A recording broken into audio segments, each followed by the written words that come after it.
Hello fellow homesteaders, we're going to make some more do-it-yourself natural fabric softener using all natural ingredients. There's no chemicals, no volatile organic compounds in it.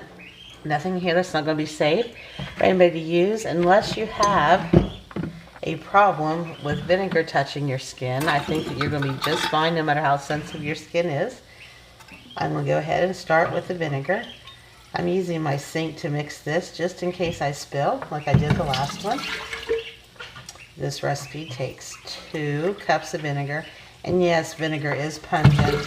It smells like you're doing Easter eggs or you're getting ready to can, but I promise you that if you use this on your clothes, you're not going to smell at all like vinegar. My husband thought I was nuts. I'm going to ruin every bit of clothing that we had. The smell dissipates. I use vinegar to clean the house. And once it's dry, in just a couple of minutes, there is no smell. I've used it as a fabric softener alone, just pouring the vinegar into my wash. My clothes do not come out smelling like vinegar, but by the time the rinse cycle is done, there's no vinegar smell whatsoever. And an added bonus of using this vinegar-based recipe is that you're cleaning out the tubes or hoses or any pipes that the water from your washer goes through, because the vinegar will help clean it out, just as it did in the do-it-yourself natural drain clog removers that we made here at New Life on the Homestead.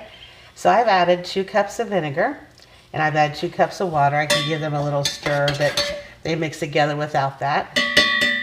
You can, it takes a good bit of space to store this, even with making just a small batch. Typically I would make it by the gallon, so I don't have to make it very often. On a rainy day like today, I could just mix up a couple gallons, and then I would have it for months ahead. And when I do that, I will usually keep an empty vinegar jug around, which I'm sure many of you do too, and I will mix it right in my vinegar jug. I'll just use a funnel and pour in the water ingredients and everything, the glycerin. This doesn't take many ingredients, and you can use your essential oils, so they'll fit right down the side depending on your jar. Most of them will, but you can shake in there.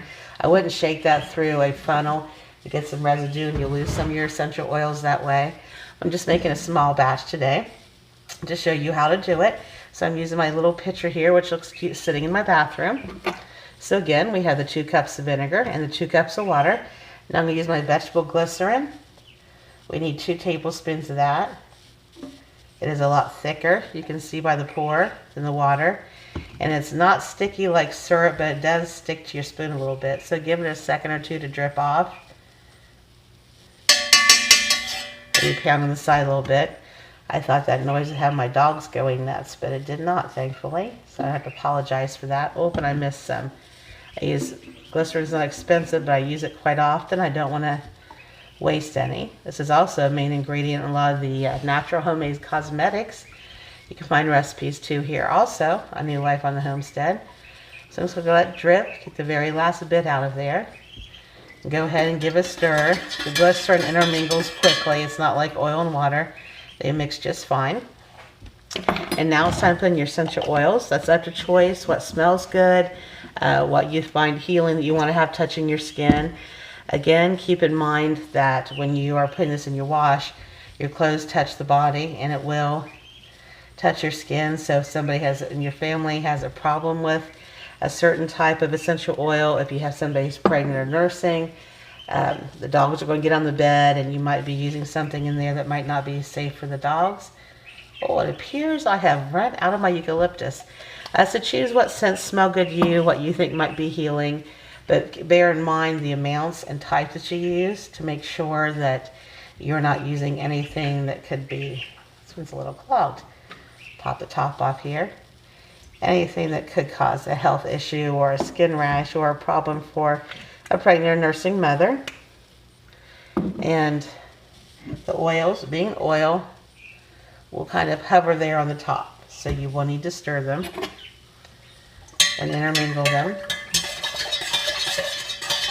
And it smells very, very good. I use lemon, eucalyptus, and rose. Lots of times I'll use lavender, peppermint, sometimes chamomile, and actually, one of my homesteading friends, I was a little nuts, I use citronella. And I use that on blankets and beach towels or clothes that you might be wearing to do a lot of chores around the homestead. And I think that it helps keep mosquitoes and other critters away from you when you're outside. I don't know that it does, but that's one of the main uses of citronella. And that, combined with my homemade insect repellent, I am the one who rarely ever gets a problem getting eaten up by mosquitoes or other bugs. So you want to give it a good stir and give it a good shake.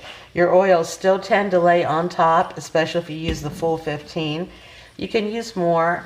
You just don't want to be overwhelmed with the oils and have them leave any spots in the clothes or get a little too thick or gummy. I've not had that problem, but I always use only 10 or 15 oils. So with this container, the oils being on top, I would always suggest giving a stir, or if you have it in a mason jar or an old jelly jar, to give it a shake before you use it.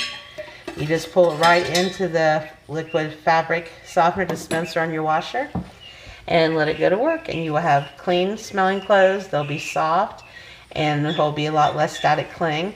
And with this, you can also, I don't have any near me, cut about 5x5 squares out of cotton, flannel, linen, some type of natural material. And if you use a food storage container or even a Ziploc baggie or a squirt bottle, which I typically use, you can keep the squares in your laundry room, and when you're getting ready to take clothes from the washer dryer, you can soak them in it. You can leave them soaking in it. They kind of get stuck together and hard to pull apart. So I wouldn't really leave them soaked in like you would,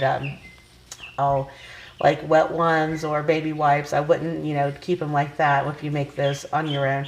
But just give it a squirt, a couple squirts on both sides, your little square, or dip it right down into your solution here and wring it out like you would a washcloth, and then just toss them into your dryer, and then you have homemade natural dryer sheets as well.